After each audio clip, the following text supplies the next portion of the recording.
அனைவருக்கும் வணக்கம். நம்மளுடைய மாடர்ன் சர்வே இன் தமிழ் யூடியூப் சேனலில் டிஎன்பிஎஸ்சி மூலமாக வரக்கூடிய வேலைவாய்ப்புகளையும் அந்த வேலைவாய்ப்புகள் சம்பந்தமாக நீதிமன்றங்களில் உள்ள வழக்குகள் பற்றியும் நம்ம முறையாக வீடியோ அப்லோட் பண்ணிட்டு இருக்கோம்.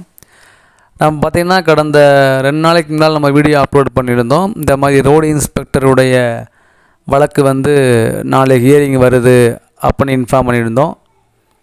அந்த வழக்கு விசாரணை முடிஞ்சிருச்சு. நேற்று நம்ம கமெண்ட்லேயே நம்ம வீடியோவில் ரொம்ப பேர் கேட்டிருந்தாங்க, சார் என்ன ஆச்சு ஆர்ஐ ரிசல்ட்டு அப்படின்னு கேட்டிருந்தாங்க. வெள்ளிக்கிழமை வெளியான அந்த ரோடு இன்ஸ்பெக்டருடைய ஹியரிங்கில் என்ன ஆச்சு அப்படின்னா, வழக்கம் போல் நான் சொன்ன மாதிரி தான் கேஸ் ரீச்சே ஆகலை. கேஸ் ரீச்சே ஆகாமல் டைம் முடிஞ்சு போச்சு. வழக்கை ஒத்தி வச்சிட்டாங்க. இந்த வழக்கு எப்போ வரும் அப்படின்னு தெரியலை. அடுத்த வாரம், அதாவது கம்மிங் மண்டே டு ஃப்ரைடே கண்டிப்பாக வரும்னு சொல்லிட்டாங்க.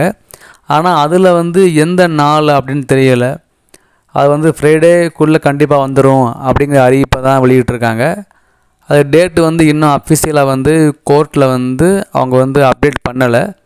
ஸோ அப்டேட் பண்ண பிறகு நம்ம இன்ஃபார்ம் பண்ணிக்கலாம். அப்படிங்கும்போது நிறையா பேர் நம்மளுடைய டெலகிராம் குரூப்பில் யூடியூப்பில் அதிகமாக கேட்டிருந்தாங்க.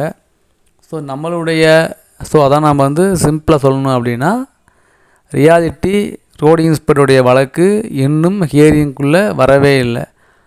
மற்றெல்லாம் நம்ம ஏற்கனவே அதிகமாக பேசியாச்சு. ஸோ அடுத்த ஹியரிங் எப்போ வரும்னு தெரிஞ்ச உடனே நான் கண்டிப்பாக உங்களுக்கு இன்ஃபார்ம் பண்ணுறேன்.